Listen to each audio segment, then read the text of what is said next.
Okay, so this is going to go up later than I wanted it to, and it's totally not because I accidentally deleted the raws before I'd finished editing the final video together and I had to re-record the entire thing, because I'm an idiot. That said, this is going to go up on Wednesday instead of Tuesday.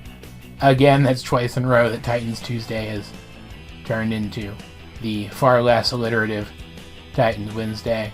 Hopefully that won't happen again, because I really want to get back to doing Yu-Gi-Oh! Reviews. I have the resources to do Yu-Gi-Oh! Reviews again at this point. That said, this week on Titans Wednesday, we're talking about the episode The Quest, which is not one of my favorites, even if there are some fun things about it.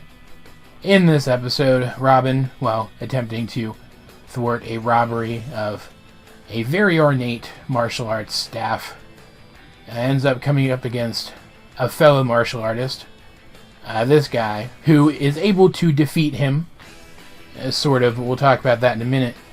And after doing so, this guy, whose name I do not remember, and I do not care enough to look it up because he is a boring villain, mentions offhandedly, in a suggestive manner, suggesting that the reason he won is because he trained with this person. He mentions the true master, which spurs Robin to go and seek out the true master.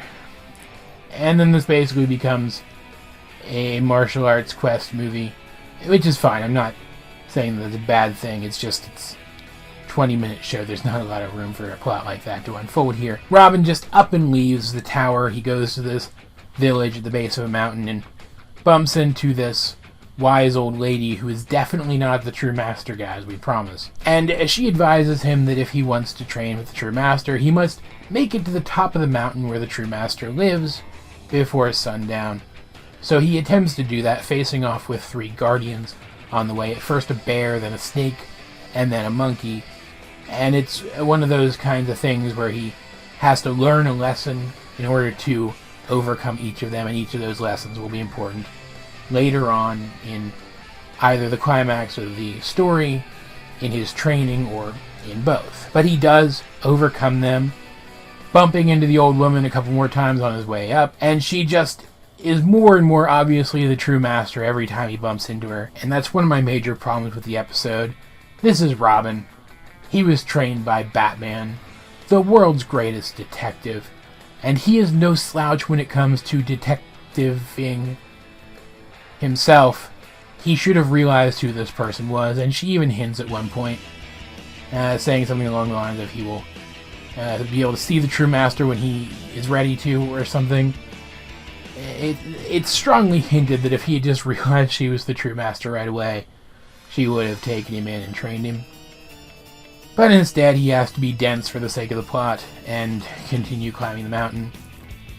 And when he does get to the top, it turns out that this guy was actually using Robin. He had never trained with the true master, and he didn't want to bother phasing the guardians, so he's been following close behind Robin, who also should have been able to realize somebody was tracking him. He's Robin, and taking advantage of the fact that Robin just defeated each of the guardians to slip by them, and now he's at the top of the mountain, and he intends to force the true master to train him. But Robin faces off with him again, and is able to use the lessons that he learned fighting the 3 guardians to dispatch with him easily, and the true master gets to show off a little bit too. And then she accepts the stolen staff that Robin is definitely supposed to return to where it was stolen from as a gift from Robin, and then trains him. It was a silly ending, but it was fine. And there's nothing inherently wrong with this episode. Don't get me wrong. Aside from the fact that maybe, just maybe, the lesson that he learned from the bear was a little weak. It basically boiled down to you shouldn't give up, which somehow allowed him to outmuscle a bear. But overall, it's not a bad episode. It's very tropey in the same kind of way that a similarly structured martial arts movie would be tropey, but that's not a bad thing. That's actually probably the most fun thing about the episode itself. What I really have a problem with in regard to this episode is just how unabashedly fillery it is. Like, this episode could theoretically fit anywhere in the series. I don't think it's ever mentioned again either, so it's not like it really affects anything down the line. But its placement in the series, in the actual airing order of the series, is what kills it for me. Because, first of all, I don't think Robin would just run off and leave the other Titans alone when any villain was still at large. And of course, there's a villain still at large. It's the same one who sent him on this quest in the first place. But they also literally just bumped into Zombie Slade like a week and a half ago. Come on. Robin's not going to leave town when something like that is still going on. Again, this kid was trained by Batman, one of the greatest fictional martial artists ever. He's perfectly well trained. Even if someone who is similarly trained can get the best of him, in the context of this episode, that person was bigger than him, older than him. It makes sense that he might have something of a disadvantage. But he's on a team with other people who have other abilities that he doesn't have for that specific reason. This shouldn't have bothered him. Couple that with the fact that he didn't technically lose. That his opponent won by cheating, like straight up cheating in a no weapons fight. He went for his weapon and used it to win. He cheated. And I just don't think Robin would care that he lost in this situation. He might have filed the thing about the true master way in the back of his mind as something to pursue when things weren't as serious at home, but I don't think he would have just run off in the middle of a serious threat, which Slade, being at large, poses a serious threat in order to pursue his training like this for who knows how long. I mean, again, trained by Batman.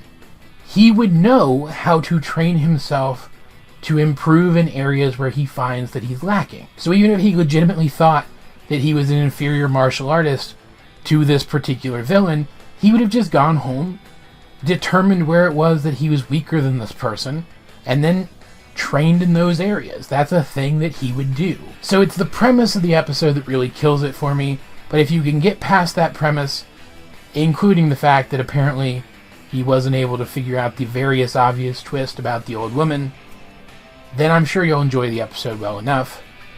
Putting those things aside, rewatching this episode, I also enjoy it well enough. It's just this is a review. I can't exactly discount the more annoying parts of the plot for the review, like I do when I'm watching the episode for fun. And I do think that this episode would have worked a lot better if it were placed maybe before Slade was resurrected as a superpowered fire zombie. So it's not like this episode is equally frustrating regardless of where it shows up in the airing order. It was just placed poorly. I will say, though, that regardless of what deficiencies there are in the setup or the placement or the story of this episode, the B plot, which also serves as the comedy for the episode, definitely makes up for it to the point that I barely remember this comedy plot being in the same episode. Like, look at this. Just look at this right here and tell me this isn't the funniest thing you've ever freaking seen in your life. Even if you don't remember this episode, you probably remember this. So, you know, the episode does have that going for it, at least. As per usual, though, guys, I'd like to know, what did you think of the Teen Titans episode, The Quest, if you have seen it? Let's get a discussion going in the comment section down below, or over on my Discord, link in the description. But either way, this has been AJ22, and I will talk to you guys later.